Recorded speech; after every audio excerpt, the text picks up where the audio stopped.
एक समय था जब नरेंद्र मोदी के भाषण उनके कार्यकर्ताओं को, नेताओं को बहुत अच्छे लगते थे, फायदा पहुंचाते थे।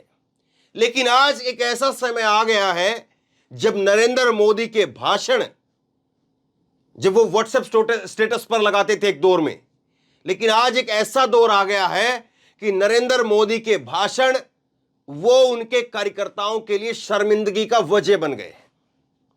मैं क्यों कह रहा हूं इस बात को? नरेंद्र मोदी दरअसल अपनी उसी धुन में चल रहे हैं और उनको लगता है कि दुनिया अब भी वही है जो 2014 के अंदर थी। लेकिन दुनिया बदल चुकी है, सोशल मीडिया का दौर है, बहुत कुछ बदल चुका है। अब नरेंद्र मोदी क्या कहते हैं? वो कहते हैं जो डर जाए वो मोदी नहीं हो सकता है।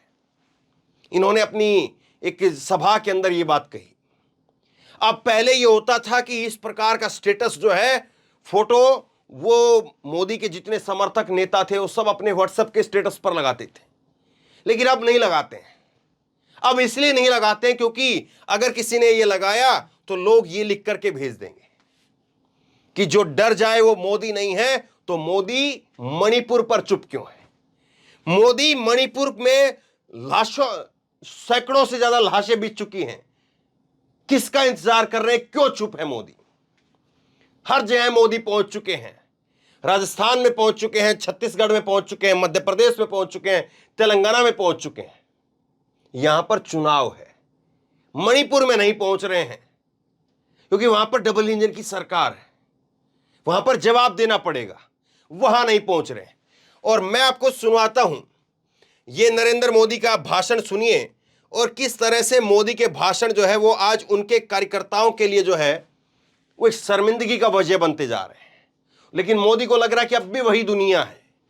ये ऊपर देखिए, 17 जून की हेडलाइन है ये, और करीब करीब जो है वो आज 9 तारीख हो चुकी है, 9 जुलाई हो चुकी है, और करीब करीब जो है वो 150 के करीब लाशें मणिपुर के अंदर बिछ चुकी हैं। लेकिन मोदी साहब मणिपुर का मैं नहीं बोल पा रहे। ये बड़ी शर्मिंदगी का एक वजह हो गई है कि देश का प्रधानमंत्री वो कहता डरता नहीं हूं मैं। आप डरते नहीं हैं, यहां तक कि अमेरिका बोल रहा है, अमेरिका तक का बयान आया है। अमेरिका कह रहा कि हम मदद करने के लिए तैयार हैं। हम यहां पर 56 इंच का जो है प्रधानमंत्री लेकर के घूम रहे हैं, वो प्रधानमंत्री मणिपुर के ऊपर शब्द नहीं बोल पा रहे हैं। और अमेरिका आकर के हमको जो सबक सिखाने का काम कर रहा है, अमेरिका हमको पाठ पढ़ा रहा है। अमेरिका कौन होता है हमारे आंतरिक मामलों में बोलने वाला? क्यों हम अमेरिका को बोलने दें? क्यों हमें अमेरिका की जरूरत है? मणिपुर हमारा हिस्सा है, भारत का हिस्सा है मणिपुर, हमारे लोग हैं मणिपुर के लोग। वहां दिक्कत है, हम उसको सुलझाएंगे, उसका समाधान हम निकालेंगे। ये अमेरिका क्यों बोले? लेकिन सवाल यह कि अमेरिका को बोलने का मौका किसने दिया? आज 2 महीने से ऊपर हो गए हैं, करीब करीब 70-75 दिन हो चुके हैं, और मोदी साहब ने एक शब्द नहीं बोला, एक ट्वीट तक नहीं किया। और वो कह रहे हैं कि मैं डरता नहीं हूं। तो क्या मोदी का सारा जोर, ये वीडियो आपको सुनवाता हूं मैं, क्या मोदी का सारा जोर, सारी ताकत वो केवल विपक्ष के लिए है? वो केवल चुनाव के लिए है? चुनाव में वो जोर शोर से बोलेंगे, दहाड़ेंगे, दिखाएंगे, 56 इंच की छाती दिखाएंगे, लाल आंख दिखाएंगे, सब कुछ दिखाएंगे। लेकिन जहां पर उनकी जरूरत है वहां पर क्या? जहां पर मणिपुर के लोग पूछ रहे हैं वहां पर क्या? वहां पर हम देखें कि हमारे प्रधानमंत्री का चेहरा लटका हुआ है, और यहां पर विपक्ष के नाम पर देखिए आप, आंखें एकदम सीधी, एकदम धधकती हुई, और ऐसे एकदम से जोशीले भाषण। लेकिन मणिपुर पर यह लटका हुआ चेहरा, ये डेक्कन हेराल्ड की तस्वीरें मैंने नहीं डाली अपने से कि आप ये सोचे कि मैं चलिए ज्यादा बोल रहा हूं इसीलिए मैंने तस्वीर लगा दी। यहां पर नहीं, बदल रहा है वक्त, इसीलिए मोदी के जो भाषण है उनकी शर्मिंदगी का वजह बन रहे हैं। सुनिए जरा एक बार आप, मोदी कह रहे डरता नहीं है। अब डरते नहीं है बिल्कुल, और हमारे देश के प्रधानमंत्री डरे भी क्यों? लेकिन मालूम नहीं फिर मणिपुर पर नहीं बोलते। जिनके दामन पर दागदार है वे आज एक साथ आने की कोशिश कर रहे हैं। जो एक दूसरे को पानी पी पी कर कोसते थे, वे आज साथ आने के बहाने खोजने लगे हैं। उनको लगता है कि ऐसा करने से वे मोदी को डरा पाएंगे, मोदी को डिगा पाएंगे। देश के हर भ्रष्टाचारी को एक बात कान खोलकर सुन लेनी चाहिए, वो अगर भ्रष्टाचार की गारंटी है तो मोदी भ्रष्टाचार पर कार्रवाई की गारंटी है।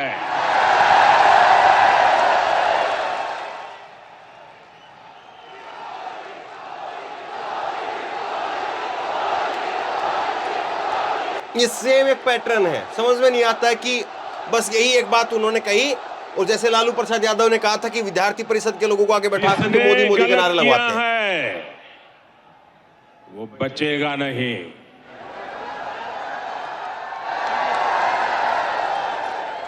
और ये कहने की हिम्मत मैं इसलिए रख रहा हूं क्योंकि मेरे पास जो कुछ भी है वो आपका दिया हुआ है, वो देश का दिया हुआ है। ये लोग मेरे पीछे पड़ेंगे, मेरी कब्र खोदने की धमकी दे देंगे, मेरे खिलाफ साजिशें रचेंगे, लेकिन उन्हें पता नहीं है जो डर जाए वो मोदी नहीं हो सकता। अब यहां पर जो है मोदी जो बात बोल रहे हैं, ये 2 मिनट का भाषण आपको सुनना भारी पड़ गया होगा कि कब खत्म होगा, ये कब बंद करेंगे, कब कोई नई बात करेंगे। क्योंकि मोदी के भाषण में नई बात नहीं है।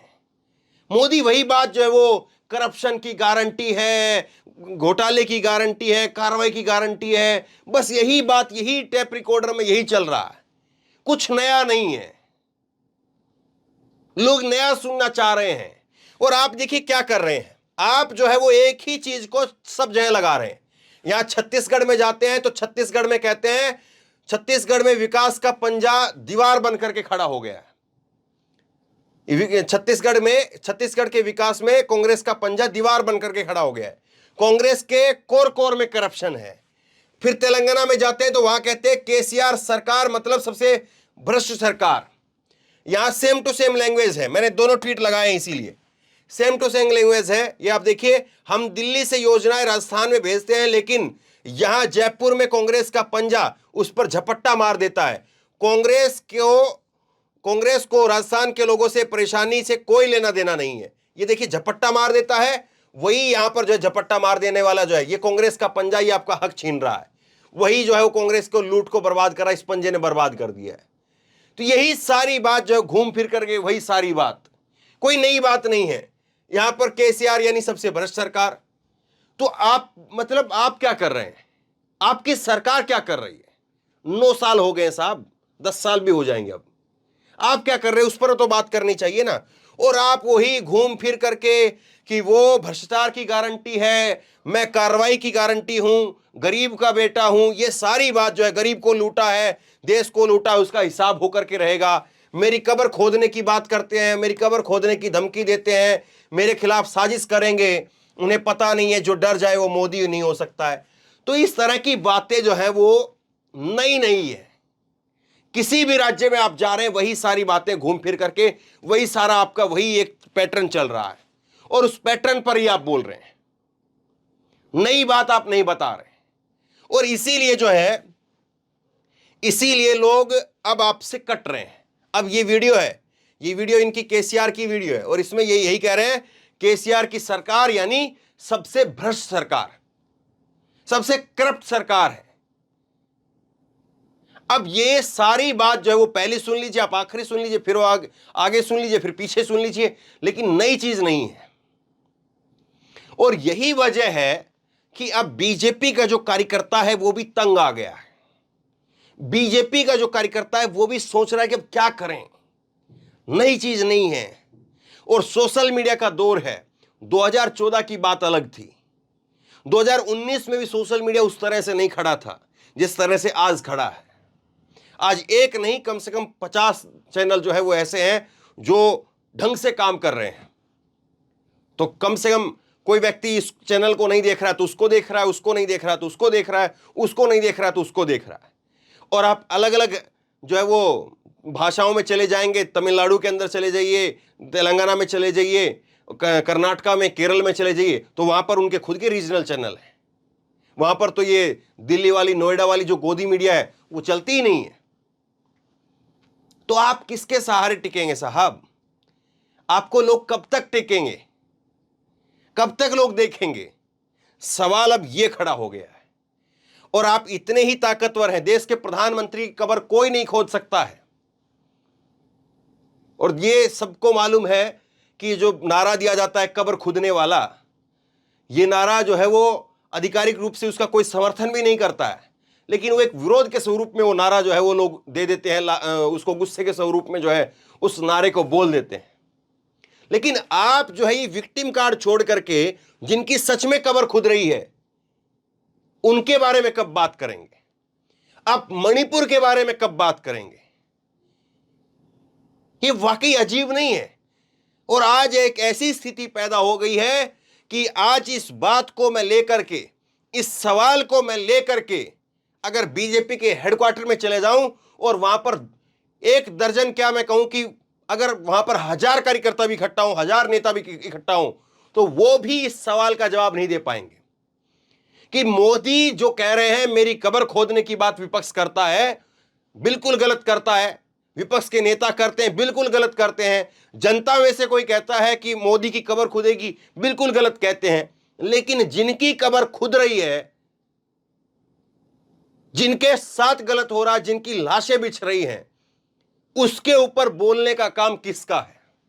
अगर मोदी साहब अपने आप को कहते हैं कि वो करप्शन से लड़ने की गारंटी है, वो भ्रष्टाचार के विरुद्ध खड़े होने की गारंटी है, तो मणिपुर पर बोलने की गारंटी देने वाला प्रधानमंत्री क्या कोई देश दूसरा पैदा कर ले? क्या हम कोई दूसरा प्रधानमंत्री पैदा कर ले जो मणिपुर के ऊपर बोले? क्योंकि मोदी साहब मणिपुर पर नहीं बोलेंगे, मोदी साहब बोलेंगे विपक्ष के ऊपर, मोदी साहब बोलेंगे भ्रष्टाचार के ऊपर, मोदी साहब बोलेंगे डबल इंजन के ऊपर। और यही मणिपुर है। इसी मणिपुर के बारे में अब बार बार वही चीजें रिपीट हो जाती हैं।